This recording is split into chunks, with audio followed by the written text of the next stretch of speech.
வணக்கம் and welcome back to the channel. Counter டாப்பில் corner தான் செட் பண்ண போகிறேன். எப்போதும் ஒரே மாதிரி இருக்கிறத விட கொஞ்சம் டிஃப்ரெண்ட்டாக கிச்சனை பார்க்கும்போது நம்மளுக்கும் கொஞ்சம் மோட்டிவேட்டடாக இருக்கும். சமைக்கிறதுக்கு கொஞ்சம் ஸ்ட்ரெஸ் இல்லாமல் இருக்கும். என்னை பொறுத்த வரைக்கும் கிச்சனை அப்பப்போ மெயின்டைன் பண்ணி ப்ளசண்ட்டாக வச்சுக்கிட்டது தான் எனக்கு ரொம்ப பிடிக்கும். அதனால் இந்த கார்னரை கொஞ்சம் சேஞ்ச் பண்ணலாமே அப்படின்னு சொல்லிட்டு தான் ரெடி பண்ணிகிட்டு இருக்கிறேன். கார்னரில் இருக்கிற எல்லா பொருளையும் எடுத்துகிட்டு கொஞ்சமாட்டு லிக்விட் போட்டு வைப் பண்ணி எடுத்துக்கிட்டேன். இந்த உப்பு ஜாடி ரொம்ப நாளாக வாங்கணும்னு நினச்சிட்டு இருந்த ஒரு பொருள் தான், வாங்கியாச்சு. ஸோ ரேட் ஒவ்வொரு டைமும் போய் செக் பண்ணி பார்ப்பேன், அதிகமாக இருக்கும். வேண்டாம் அப்படின்னு சொல்லிவிட்டு மறுபடியும் ஆன்லைன்லேருந்து வெளியில் வருவேன். இந்த டைம் பரவாயில்ல, எவ்வளோ ரேட்டாக இருந்தாலும் ரொம்ப நாள் வாங்கணும்னு நினச்ச ஒரு பொருள் நம்ம வாங்கிடலாம். என்னோடய மென்டாலிட்டியை பொறுத்த வரைக்கும் எப்படின்னா, ஒரு பொருள் வாங்கணும்னு நினச்சா அது எவ்வளோ வருஷம் கழிச்சுனாலும் கண்டிப்பாக அந்த பொருளை வாங்கிடுவேன். சப்போஸ் அந்த டைமில் இந்த பொருள் நமக்கு தேவையில்லைன்னு நினச்சிட்டுன்னா, அது எவ்வளோ ரேட்டு கம்மியாக இருந்தாலும் சரி தான், கூட இருந்தாலும் சரி தான், அந்த பொருளை நான் திருப்பி வாங்கவே மாட்டேன். ஸோ ஒன்றில் கல் உப்பு, இன்னொன்றில் பொடி உப்பு செட் பண்ணியாச்சு. அதே மாதிரி பீங்காஞ்சாடியில் ஒரு 3 எண்ணெய் லைனாக ஆர்கனைஸ் பண்ணிடுறேன். நான் செட் பண்ணி பார்த்தேன், இதுக்கு இந்த கலருக்கும் நல்லா மேட்ச் ஆகுதான்னு பார்த்தேன். நல்லாவே சூப்பராக இருந்தது. ஸோ இந்த மாதிரி செட் பண்ணி முடிச்சாச்சு. சாப்பிங் போர்டு இவ்வளோ நாள் ஓவனுக்கு சைடில் தான் வச்சுருந்தேன். ஆனால் ஒவ்வொரு தடவையும் வாஷ் பண்ணிவிட்டு எடுக்கும்போதும் ஓவன் பக்கத்துலலாம் கொஞ்சம் தண்ணி இந்த மாதிரி வடிஞ்சிருது. அது காஞ்சோன்னே தான் எடுத்து வைக்கிற மாதிரி இருக்குது. இதுனா நம்ம கண் பார்வையிலே இருக்கும்.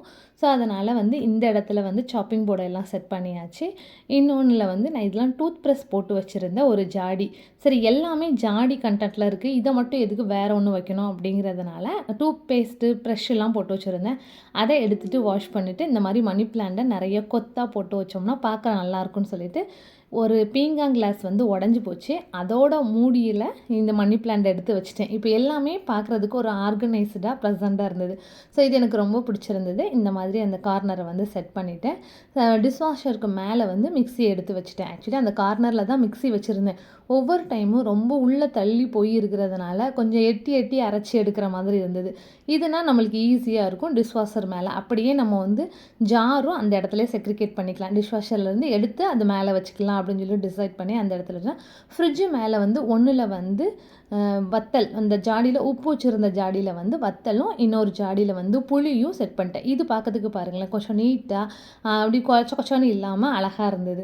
இதே நான் அப்படியே செட் பண்ணியிருக்கும் போது ஒரு மாதிரி ரொம்ப கொச்ச கொச்சன்னு இருக்கிற மாதிரி இருக்கும். அடிக்கடி அதை எடுத்து எடுத்து க்ளீன் பண்ணுற மாதிரியே எனக்கு தெரிஞ்சுது, மிக்ஸி அந்த இடத்துல இருக்கிறதுனால. இதுனா கொஞ்சம் நீட்டாகிட்டு மார்னிங் பிரேக்ஃபாஸ்ட் என்னென்னு பார்த்தீங்கன்னா, எங்கள் வீட்டில் இன்றைக்கி சப்பாத்தியும் மஷ்ரூம் கிரேவியும் தான் ரெடி பண்ணியிருந்தேன். இது சப்பாத்தி செஞ்சாலே பன்னீர் கிரேவி, மஷ்ரூம் கிரேவி தான் வீட்டில் எல்லாருக்குமே பிடிக்கும். ஸோ சண்டேங்கிறதுனால சப்பாத்தி போட்டு மஷ்ரூம் கிரேவி ரெடி பண்ணியாச்சு. ஆஃபீஸ்லேருந்து ஒரு பலாக்காய் எடுத்துகிட்டு வந்திருந்தாங்க, ரொம்ப நாளாக கேட்டுக்கிட்டே இருந்தேன். ஸோ இன்றைக்கி கொண்டுட்டு வந்திருக்காங்க. இதை வச்சு மட்டன் ஸ்டைலில் ஒரு குருமா எப்படி பண்ணலாம் அப்படிங்கிறத பார்த்துடலாம். ஒரு கடாயில் கடலெண்ணெய், இது கூடயே பட்டை, சோம்பு, கசகசா, அண்டிப்பருப்பு, ஒரு 10லேருந்து 15 சின்ன வெங்காயம், மல்லி இலை, ஒரு துண்டு இஞ்சி, ஒரு 5, 6 பல் பூண்டு, இது கூட கருவேப்பிலை, இதெல்லாம் சேர்த்துட்டு கொஞ்சம் நல்லா ஃப்ரை பண்ணி எடுத்துட்டு துருவின தேங்காய் ஒரு 4லேருந்து 5 டீஸ்பூன் அளவுக்கு சேர்த்துக்கோங்க. இது எல்லாத்தையுமே நல்ல லோ ஃப்ளேமில் வறுத்து எடுத்துக்கலாம். இன்னொரு பிளேட்டில் ட்ரான்ஸ்ஃபர் பண்ணி ஆற விட்டுட்டு நல்ல பேஸ்ட்டாக அரைச்சி எடுத்துக்கிடணும். இந்த மசாலா கலவை தான் ரொம்ப டேஸ்ட் கொடுக்கக்கூடியது. அதனால் இதில் இருக்கிற பொருள் எந்த பொருளும் கருகியும் போயிடக்கூடாது. அதே மாதிரி ரொம்ப வேகாமலே இருக்கக்கூடாது. அதனால் லோ ஃப்ளேமில் வச்சு நல்லா குக் பண்ணி எடுத்துக்கோங்க. இன்னொரு மண் பாத்திரத்தில் கடலை எண்ணெய், சின்ன வெங்காயத்தை ரவுண்டாக கட் பண்ணி எடுத்துக்கோங்க, ஒரு 50 கிராம் அளவுக்கு. இது கூடயே 2 பச்சை மிளகாய் கொஞ்சமாக கண்ணாடி பதத்தில் பதங்கினதுக்கு பிறகு 2 தக்காளி பெரிய சைஸாக எடுத்து கட் பண்ணி அதோடு சேர்த்து இப்போ தேவையான அளவு உப்பு, வத்தல் பொடி, கரம் மசாலா தூள், மல்லிப்பொடி, மட்டன் மசாலா தூள் இருந்ததுன்னா ஒரு டீஸ்பூன் அளவுக்கு சேர்த்துக்கோங்க. இது எல்லாத்தையும் ஒரு சேர வதக்கி விட்டுக்கலாம். இப்போ இது கூடயே பலாக்காயையும் போட்டு நல்லா வதக்கிக்கிடலாம். பலாக்காய் சின்ன சின்னதாக கட் பண்ணி இருந்துக்கலாம். நான் கொஞ்சம் பெரிய சைஸாக கட் பண்ணியிருந்தேன்னா அதனால் என்ன பண்ணிட்டேன்னா கொஞ்சமாக தண்ணி விட்டுட்டு அதுக்கப்புறம் பலாக்காயை அதோட சேர்த்துக்கிட்டேன். ஏன்னா மண் பாத்திரம் அப்படிங்கிறதுனால அடி பிடிச்சிடக்கூடாதுங்க, கொஞ்சமாக தண்ணி விட்டுட்டு அதுக்கு மேலே பலாக்காயை போட்டு வதக்கி எடுத்துக்கிட்டேன். பலாக்காய் வேகிறதுக்கு ரொம்ப ரொம்ப கம்மி டைம் தான் ஆகும், அதிகமாக டைம் எடுத்துக்கிடாது. ஸோ பலாக்காய் போட்டு நல்லா ஒரு வதக்கி விட்டுட்டு இது கூடயே நம்ம அரைச்சி வச்சுருந்த பேஸ்ட்டையும் சேர்த்துட்டு லோ ஃப்ளேமில் ஒரு 5 நிமிஷம் குக் பண்ணாலே போதும். ஸோ கன்சிஸ்டன்சி கரெக்டாக வந்ததுக்கப்புறம் எடுத்து வச்சுக்கோங்க. நான் ரச சாதம் அப்படிங்கிறதுனால கொஞ்சம் கெட்டியாகவே வச்சுக்கிட்டேன். ஸோ இந்த அளவுக்கு கெட்டியாக வச்சு இது கூட கொஞ்சம் கடுகு உளுத்தம் பருப்பு தாளிசம் பண்ணி போட்டோம், மல்லி இலையும் சேர்த்துக்கிட்டோம். பசங்களுக்கு வந்து ஃப்ரைட் ரைஸ் ரெடி பண்ணியிருந்தேன், எங்களுக்கு வந்து தக்காளி ரசமும் ரெடி பண்ணியிருந்தேன். சண்டே அப்படிங்கிறதுனால சமையல் கொஞ்சம் தூக்கலாகவே ரெடி பண்ணியாச்சு. ஸோ வந்து முட்டை ஒரு ஹாஃப் ஆயில் போட்டு வச்சுக்கிட்டேன், ஃப்ரைட் ரைஸு, அதுக்கப்புறம் பலாக்காய் தொக்கு, மாங்காய் ஊறுகாய், பருப்பு சாதம், ஃப்ரைட் ரைஸுக்கு ஏற்ற மாதிரி வந்து சம்பல் ரெடி பண்ணி தக்காளி ரசம் போட்டு நாங்கள் எல்லாருமே சாப்பிட்டு முடிச்சாச்சு. பையன் சண்டே அப்படிங்கிறதுனால வீட்டில் இருந்தான்னா ஏதாவது ஒரு வேலை பார்த்துட்டே இருப்பான். இன்றைக்கி செஞ்சது இந்த எம்ஆர்எஃப் பேட்டு தான்.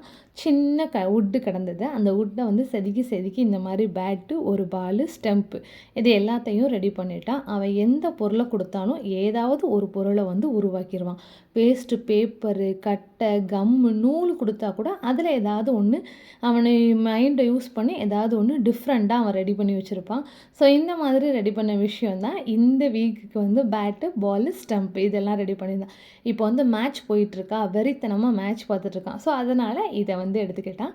அப்படியே ஈவினிங் டைமில் கொஞ்சம் ஃப்ரீயாக இருக்கும்போது மேலே மாடியை போய் இருக்கிற பழைய செடியெல்லாம் எடுத்து போட்டுட்டு மண்ணெல்லாம் கமத்தி போட்டு புதுசாக செட் பண்ணிட்டேன். காயம் வாங்கி ஒரு வாரத்துக்கு மேலாகுது. இதை ரெடி பண்ணி எடுத்து வைக்கவே இல்லை, அப்படியே இருக்குது கிச்சனில். கட்டி காயம் வாங்கணும் அப்படின்னா அப்படியே வந்து இடித்து வைக்கிறதுக்கு பதிலாக இந்த மாதிரி ஒரு பவுலில் போட்டு 30 செகண்டு ஓவனில் வச்சு எடுத்தோம் அப்படின்னா அது கையை வச்சு உதிர்க்கிற அளவுக்கு வந்து நல்ல பொடி பொடியாக ஆயிரும், அந்த அளவுக்கு சாஃப்டாகிரும். இதை நம்ம வந்து கொஞ்சம் நேரமாக ஆற விட்டுட்டு மிக்ஸி ஜாரில் போட்டு அப்படியே திரித்து இன்னொரு பாட்டிலில் வந்து ஃபில் பண்ணி எடுத்து வச்சுட்டோம் அப்படின்னா சிம்பிளாக இருக்கும். ஸோ பையன் வந்து லீவுங்கிறதுனால ஈவினிங் டைமில் வந்து சைக்கிள் ஓட்டுறது, அங்கே போய் விளாட போகிறது அந்த மாதிரி இருப்பான். பெரியவன் தான் க்ரியேட்டிவிட்டாக ஏதாவது செஞ்சிட்ருப்பான். ஸோ இதெல்லாம் முடிச்சுட்டு ஈவினிங் ஸ்நாக்ஸுக்கு ஆனியன் சமோசா ரெடி பண்ணியிருந்தேன். இது ஒரு 2 இயர்ஸ் பேக் வந்து பண்ணினது. சமோசாலாம் நம்ம வீட்டில் பண்ணுறது கிடையாது, எப்போதுமே கடையில் தான் வாங்குவேன். சரி ஒரு சேஞ்சுக்கு பசங்க கேட்டாங்களே அப்படிங்கிறதுனால ரெடி பண்ணியிருந்தேன். இதனோட ஃபுல் வீடியோ டீட்டெயிலாக ஷார்ட்ஸில் வந்து நாளைக்கு ஈவினிங் ஒரு 7 o'clock அந்த டைமில் வந்து ஷேர் பண்ணுறேன். கண்டிப்பாக செக் பண்ணி பாருங்கள். ரொம்ப ரொம்ப சிம்பிளாக செய்யக்கூடியது தான். சரி ஒன் டே பசங்க வீட்டில் இருக்கிறதுனால அவங்களுக்கு பிடிச்சதெல்லாம் செஞ்சு கொடுக்கலாமே அப்படின்னு ரெடி பண்ணது தான். ஒரு காஃபியோட ஈவினிங் டைமில் நல்ல முறுமுறுப்பாக சமோசா தின்னா அதோட ஒரு சூப்பரான ஈவினிங் இருக்கவா செய்து அப்படிங்கிற மாதிரி இருந்துச்சு. ஸோ அந்த ஒர்க்கையும் முடிச்சுட்டு கையோட இட்லி மாவு அரைக்கிறதுக்காக ரெடி பண்ணியிருந்தேன். மண்டே மார்னிங் இட்லி ஊற்றி வச்சிட்டோம் அப்படின்னா சீக்கிரமாக ஒர்க் முடிஞ்சிடும். என்ன தான் விதமாக சாப்பாடு செஞ்சு நம்ம சாப்பிட்டாலும் ஒரு 2 நாளுக்கு அப்புறம் இந்த இட்லி தோசையெல்லாம் நம்மளுக்கு தேட ஆரம்பிச்சிடும். கண்டிப்பாக அந்த தோசை ஊற்றி சாப்பிட்டே ஆகணுங்க, கம்பல்சரி. எங்கள் வீட்டில் 4 பேருக்குமே உண்டு. ஸோ மாவை அரைச்சிட்டு இது கூடயே வந்து நைட்டு டின்னருக்கும் அடமாவும் சேர்த்து அரைச்சி எடுத்துக்கிட்டேன். இப்படி தான் என்னோடய சண்டே போணுச்சு. ஸோ நெக்ஸ்ட்டு வீடியோவில் ஒரு சூப்பரான கண்டென்ட்டோட பார்க்கலாம். தேங்க்யூ ஃபார் வாட்சிங். அடை தோசைக்கு மாவெல்லாம் ப்ரிப்பேர் பண்ணி தேங்காய் சட்னியோடு சர்வ் பண்ணி சாப்பிட்டு முடிச்சிட்டோம். தேங்க்யூ ஃபார் வாட்சிங்.